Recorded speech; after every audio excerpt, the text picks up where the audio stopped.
See this? This is a bottle of molasses.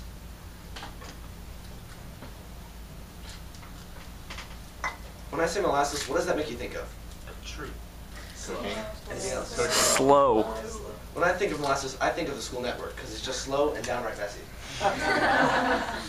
According to Roseville Joint Union High School District, whose site can be found at www.rjuhsd.us, quote, through a quality educational program, students are provided with the necessary lifelong learning and digital literacy skills to encourage their potential for high achievement in high school, post-secondary education, in the world of work, and in their personal lives.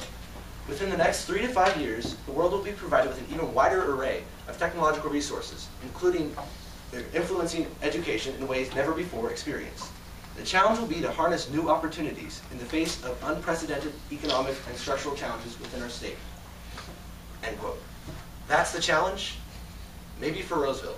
For Rockland, I think we have a much bigger issue on our hands. This issue is the abomination that is our school network. As one of the ASB technicians, I know that there are improvements that can be made to the network. Most of us use a computer almost every day at school, whether it's for taking an AR test, to print out a last-minute copy of a report, or even if you're just trying to complete a presentation, such as this one, as we've seen PowerPoints exist and videos. The functionality of our school network is not only essential to our education, but also vital for our success. Repairing the network would enable students for success in their more technology-oriented classes, decrease the valuable class time wasted on the computer, and put an end to some irritant protesters at our school. Improvement of the network is critical for some classes. Some classes are taught completely by computer. Classes like digital art, web design, and engineering support technologies all spend the majority of their time on computers attached to the network.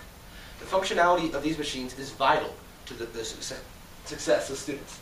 Without computers, they cannot create breathtaking pieces of virtual art. They cannot maintain the RHS website as needed.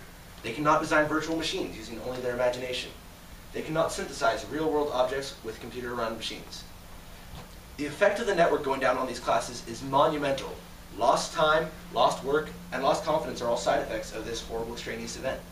While other classes sit there nonchalantly hearing from the grapevine that the network is down, tech-oriented classes either sit around in absolute boredom or become concerned with the false hope that maybe they won't have to do their work, which they will later be required to complete anyway. Almost every single class uses computers in some way. Students take AR tests for the English classes where? On the computer. Students work last minute on their history essays where? On the computer.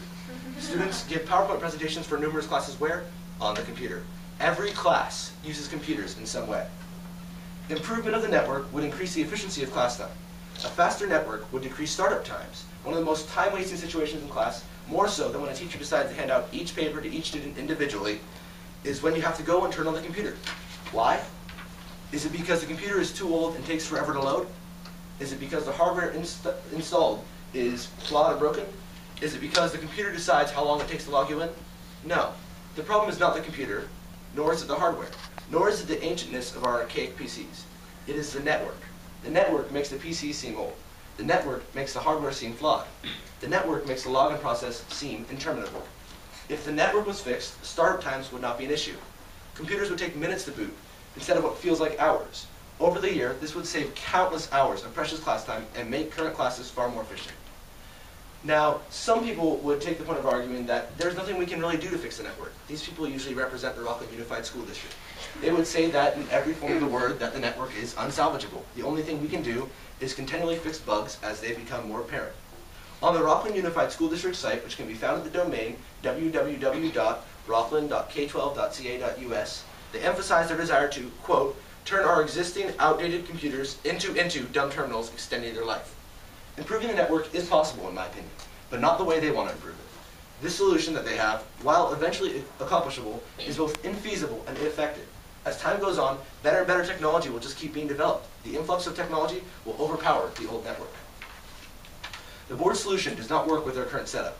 According to Ryan O'Donnell, a web design educator and Rockland High School site webmaster, there is a, quote, problem with the way in which we use Citrix in which to manage our network applications, end quote.